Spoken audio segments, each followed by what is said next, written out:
بسم اللہ الرحمن الرحیم۔ بسم اللہ الرحمن الرحیم۔ السلام علیکم ورحمۃ اللہ وبرکاتہ۔ امید ہے آپ تمام احباب خیر وافیت سے ہوں گے۔ آج جلالین ثانی کا سبق نمبر 109 ہے اور اس سبق کے اندر ہم سورہ رحمان کی آیت نمبر 70 سے لے کر 78 تک کا ترجمہ اور تفسیر پڑھیں گے۔ پہلے آیات کا ترجمہ دیکھ لیں۔ فیہن خیرات حسان، انہی میں خوبصورت عورتیں ہوں گی۔ فَبِأَيِّ آلَاءِ رَبِّكُمَا تُكَذِّبَانِ، اب بتاؤ کہ تم دونوں اپنے پروردگار کی کون کون سی نعمتوں کو جھٹلاؤ گے۔ حور مقصورات فی الخیام، وہ حوریں جنہیں خیموں میں حفاظت سے رکھا گیا ہوگا۔ فَبِأَيِّ آلَاءِ رَبِّكُمَا تُكَذِّبَانِ، اب بتاؤ کہ تم اپنے پروردگار کی کون کون سی نعمتوں کو جھٹلاؤ گے۔ لم یطمثہن انس قبلہم ولا جان، انہیں ان جنتیوں سے پہلے نہ کسی انسان نے کبھی چھوا ہوگا اور نہ کبھی کسی جن نے چھوا ہوگا۔ فَبِأَيِّ آلَاءِ رَبِّكُمَا تُكَذِّبَانِ، اب بتاؤ کہ تم اپنے پروردگار کی کون کون سی نعمتوں کو جھٹلاؤ گے۔ متکئین علی رفرف خضر وعبقری حسان، وہ جنتی سبز رفرف اور عجیب و غریب قسم کے خوبصورت فرش پر تکیے لگائے ہوئے ہوں گے۔ متکئین، تکیے لگائے ہوئے ہوں گے۔ فَبِأَيِّ آلَاءِ رَبِّكُمَا تُكَذِّبَانِ، اب بتاؤ کہ تم اپنے پروردگار کی کون کون سی نعمتوں کو جھٹلاؤ گے۔ تبارک اسم ربک ذی الجلال والاکرام، بڑا بابرکت نام ہے تمہارے پروردگار کا جو عظمت والا بھی ہے، کرم والا بھی ہے۔ عزیز طلبہ، ان آیات کے اندر جو کہ سورہ رحمان کی آخری آیات ہیں، ان میں اللہ تبارک و تعالی نے اہل جنت کی بیویوں کا تذکرہ فرمایا ہے کہ اہل جنت کی بیویاں جو ہے وہ خوبصورت اور خوبصیرت ہوں گی، اچھی اور خوبصورت ہوں گی۔ حضرت ابن سلمہ رضی اللہ تعالیٰ عنہ فرماتے ہیں کہ میں نے آپ صلی اللہ علیہ وسلم سے جو ہے وہ خیرات حسان کا معنی پوچھا تو آپ صلی اللہ علیہ وسلم نے فرمایا خیرات الاخلاق حسان الوجوہ، یعنی وہ اچھے اخلاق والی بھی ہوں گی اور خوبصورت چہروں والی بھی ہوں گی۔ آگے اللہ تبارک و تعالیٰ نے فرمایا حور مقصورات فی الخیام، وہ عورتیں حوریں ہوں گی جو خیموں میں محفوظ ہوں گی۔ یہ خوبصورت عورتیں پردوں میں چھپی ہوئی ہوں گی۔ حضرت انس رضی اللہ تعالیٰ عنہ سے روایت ہے، رسول اللہ صلی اللہ علیہ وسلم نے ارشاد فرمایا کہ اہل جنت کی عورتوں میں سے اگر کوئی عورت زمین کی طرف جھانک لے تو زمین و آسمان کے درمیان جتنی جگہ ہے وہ سب روشن ہو جائے اور سب جو ہے وہ ساری جگہ خوشبو سے بھر جائے، اور فرمایا کہ اس کے سر کا دوپٹہ جو ہے وہ ساری دنیا اور ساری دنیا میں جو کچھ ہے ان سب سے بہتر ہے۔ یہ مشکات شریف کے اندر یہ روایت موجود ہے جو کہ انہوں نے بخاری کے واسطے سے روایت کی ہے، یعنی کہ آپ صلی اللہ علیہ وسلم نے اور ان کی جو ہے وہ صفات بیان فرمائی ہیں کہ اتنی خوشبودار ہوں گی اور اتنی جو ہے وہ خوبصورت ہوں گی کہ اگر دنیا کی طرف جھانک بھی لیں تو پوری دنیا روشن ہو جائے، اور ان کے سر کا دوپٹہ ساری دنیا اور دنیا مافیہ سے بہتر ہے۔ جنت کے خیموں کے بارے میں حضرت ابو موسیٰ اشعری رضی اللہ تعالیٰ عنہ سے روایت ہے، وہ فرماتے ہیں رسول اللہ صلی اللہ علیہ وسلم نے ارشاد فرمایا کہ بے شک جنت میں مومن کے لیے ایک ہی موتی سے بنایا ہوا خیمہ ہوگا جو اندر سے خالی ہوگا۔ اس کی چوڑائی ایک اور روایت میں اس طرح ہے کہ 60 میل کی مسافت تک ہوگی، یعنی کہ ایک یا پھر چوڑائی ہوگی یا پھر لمبائی ہوگی، یعنی ایک روایت میں چوڑائی کا ذکر ہے اور ایک میں لمبائی کا ذکر ہے کہ 60 میل کی مسافت تک اس کی لمبائی ہوگی۔ اس کے ہر گوشے میں اس کے اہل ہوں گے جنہیں دوسرے گوشے والے نہیں دیکھ سکیں گے۔ اور مومن بندہ جو ہوگا جس کو یہ خیمہ عطا کیا جائے گا وہ اپنے گھر والوں کے پاس آنا جانا کرتا رہے گا، اور جو ہے وہ جن جنتوں کا اوپر ذکر گزرا ہے پہلی آیات کے اندر، ان میں جو سونے کی ہیں تو اس میں سارے برتن وغیرہ جتنے بھی ہوں گے ساری چیزیں اور برتن سونے کے ہوں گے، اور جو چاندی کی ہوں گی جن کا پہلے ذکر گزر چکا ہے ان میں ساری چیزیں جو ہے وہ برتن بھی اور ساری چیزیں وہ چاندی کی ہوں گی۔ اور جو اہل جنت اور اللہ تعالیٰ کے درمیان حجاب ہوگا وہ رداء الکبریا جو ہے اس کا حجاب ہوگا. یہ سب کچھ جنت عدن میں ہوگا. یہ پوری روایت آپ صلی اللہ علیہ وسلم نے ارشاد فرمائی.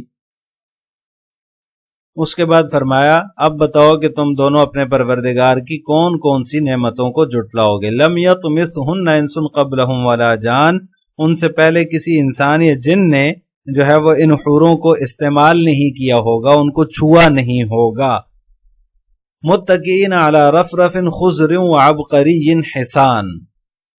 اس کے بعد اللہ تبارک و تعالیٰ نے ان کے حسن و جمال کو، ان کی خوبصورتی کو بیان فرمانے کے بعد فرمایا کہ ان جنتوں میں داخل ہونے والے لوگ سبز رنگ کے نقش و نگار والے خوبصورت بستروں پر تکیے لگائے ہوئے ہوں گے. عبقری جو ہے، لفظ عبقری جو ہے، اس کی جو تفسیر ہے اس میں مفسرین نے متعدد اقوال فرمائے ہیں. ایک قول یہ ہے کہ اس کا ترجمہ جو ہے وہ نقش و نگار والا ہے. عبقری کہتے ہیں نقش و نگار والا، اور معالم التنزیل کے اندر اس کا معنی یہ منقول ہے کہ ہر وہ چیز جو عمدہ اور بڑھیا ہو، یعنی اعلیٰ قسم کی چیز ہو اور فخر کے قابل ہو. اہل عرب اسے جو ہے وہ عبقری کہا کرتے تھے. اس اعتبار سے رسول اللہ صلی اللہ علیہ وسلم نے حضرت عمر رضی اللہ تعالیٰ عنہ کے بارے میں بھی یہ لفظ استعمال فرمایا ہے، عبقرین. تو لہٰذا اس کا ایک معنی تو نقش و نگار والا ہوگا، اور دوسرا معنی یہ ہو جائے گا کہ ہر وہ چیز جو عمدہ اور بڑھیا ہو اور فخر کے قابل ہو اس کو عبقری کہا جاتا ہے. لہٰذا جو رف ہے یعنی نقش و نگار والے جو قالین ہیں ان کو کہا جاتا ہے. جنت کی نعمتوں میں سے جن جن نعمتوں کا اللہ تبارک و تعالیٰ نے ذکر فرمایا ہے، اگرچہ دنیا میں ان کے نام وہی ہیں جو ان آیات میں مذکور ہیں، لیکن ان کی حقیقت، ان کا حسن، ان کی لذت یہ دنیا کے مقابلے میں کہیں زیادہ ہے. ایک صحیح حدیث کے مطابق اللہ تعالیٰ نے اپنے نیک بندوں کے لیے ایسی نعمتیں تیار فرما رکھی ہیں جو آج تک نہ کسی آنکھ نے دیکھی ہیں اور نہ ہی کسی کان نے سنی ہیں اور نہ ہی کسی دل میں ان کا خیال گزرا ہے. اللہ تعالیٰ ہم سب کو یہ نعمتیں جنت کی عطا فرمائیں. تو لہٰذا اگرچہ نام جو ہے وہ دنیا والے ہی ہیں، لیکن ان کی جو لذت ہے، ان کا جو حسن ہے، ان کا جو کیا کہتے ہیں ایک اچھا پن ہے، ان کے اندر جو حسن ہے وہ دنیا کی نعمتوں سے بڑھ کر ہے اور بہت زیادہ بڑھ کر ہے. دنیا کی نعمتیں ان نعمتوں کے مقابلے میں کوئی بھی حیثیت نہیں رکھتی. تو لہٰذا تم اپنے پروردگار کی کون کون سی نعمتوں کو جھٹلاؤ گے. یہ اللہ تعالیٰ کی بے شمار نعمتیں ہیں جو اللہ تعالیٰ نے مومنین کے لیے تیار کر رکھی ہیں. یہ انعام اور اکرام جو ہے ان لوگوں کے نصیب میں آئے گا جنہوں نے اللہ تعالیٰ کی دعوت کو قبول کیا، اللہ تعالیٰ کو کی توحید کے قائل ہوئے، آپ صلی اللہ علیہ وسلم کی رسالت کا اقرار کیا، اور اللہ تعالیٰ کے سوا کسی کو کوئی کارساز یا مختار یا کوئی بھی برکت دینے والا نہ سمجھا. صرف اور صرف اللہ تعالیٰ کی ذات ہی کے اندر برکت بھی سمجھی، اور اللہ تعالیٰ ہی کو جو ہے وہ خالق، مالک اور وحدہ لا شریک مانا، اور آپ صلی اللہ علیہ وسلم کی تعلیمات پر عمل کیا، آپ صلی اللہ علیہ وسلم کی رسالت کو قبول کیا. تبارک اسم ربک ذی الجلال والاکرام. بڑا بابرکت نام ہے تمہارے پروردگار کا جو عظمت والا بھی ہے اور کرم والا بھی ہے. یعنی سورت کے آخر میں جو دعویٰ ہے سورت کا وہی جو ہے وہ اللہ تعالیٰ نے دوبارہ اس کا اعادہ فرمایا ہے. برکت دینے والا اللہ تعالیٰ ہی ہے، اسی کے نام میں برکت ہے. یہی دعویٰ سورت میں تمام جتنی بھی دلائل مذکور ہیں پوری سورت کے اندر اور جتنی بھی نعمتوں کا ذکر کیا گیا ہے ان سب کا ثمرہ اور نتیجہ ہے. اللہ تعالیٰ ہی ساری کائنات کا مالک ہے، اللہ تعالیٰ ہی سارے عالم کے اندر متصرف ہے اور مختار ہے، اور یہ تمام نعمتیں بھی اسی ہی نے عطا کی ہیں، اس لیے وہی ساری کائنات کا کارساز بھی ہے اور وہی برکات بھی دینے والا ہے، برکت بھی ڈالنے والا ہے. تو لہٰذا اللہ تعالیٰ ہی کی توحید کے قائل ہو جاؤ، اللہ تعالیٰ کے حکم کو مانو، اللہ تعالیٰ کے ساتھ کسی کو شریک نہ ٹھہراؤ. تو یہ انعامات تمام اللہ تبارک و تعالیٰ ان لوگوں کو عطا فرمائے گا جو کہ اللہ تعالیٰ کی توحید کے قائل ہوں گے، اللہ تعالیٰ کو وحدہ لا شریک مانیں گے، ان کا یہ انعام ہوگا، ان کا یہ اکرام ہوگا۔ لہٰذا جس کے نام میں اتنی برکت ہے کہ اس کے نام کی برکت کی وجہ سے یہ نعمتیں حاصل ہوتی ہیں، تو پھر سمجھ لینا چاہیے کہ نام میں جب اتنی برکت ہے، اسم میں اتنی برکت ہے، تو مسمہ کا کیا حال ہوگا۔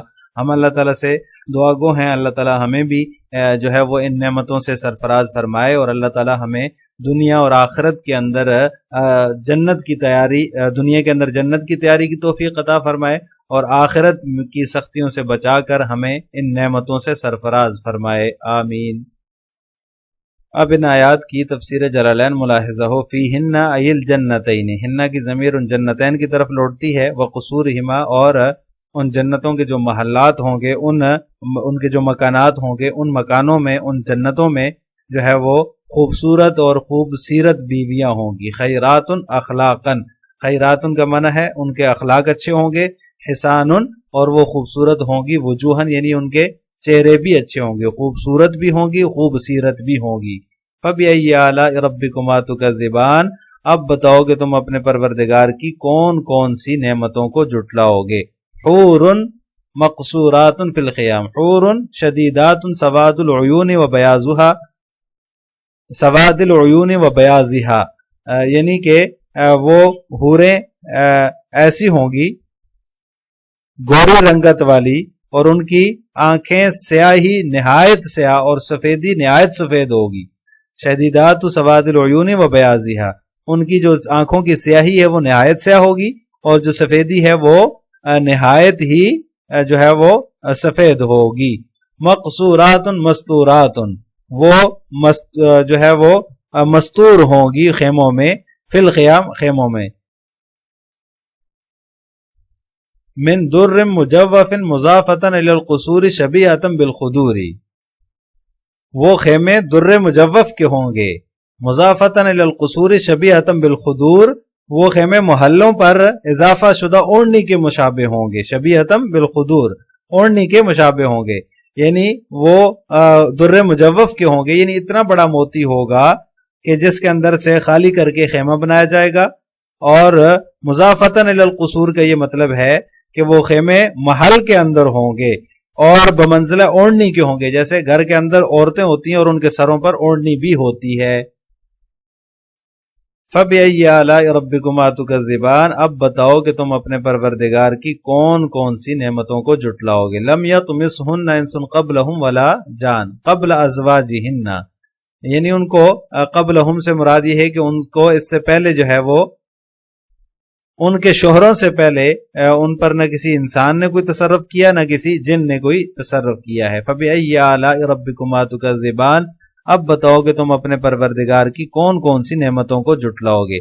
متکئین ای ازواجہن، یعنی ان کے جو شوہر ہوں گے وہ ٹیک لگائے ہوئے ہوں گے، تکیے لگائے ہوئے ہوں گے۔ وَإِعْرَابُهُ كَمَا تَقَدَّمَ، اس عبارت سے مصنف نے اشارہ کر دیا کہ جو اس سے پہلے متکئین گزرا ہے وہی اس کا بھی اعراب ہے جو اس متکئین کا اعراب ہے، یعنی وہ متکئین جو ہے وہ حال بن رہا تھا، اور اس کا محذوف جو تھا وہ یتناعمون تھا، جو کہ جس سے وہ حال بن رہا تھا وہ اس کا عامل یتناعمون تھا جو کہ محذوف ہے، تو اس کے اندر بھی اسی طرح یتناعمون جو ہے وہ محذوف ہے اور یہ حال بن رہا ہے۔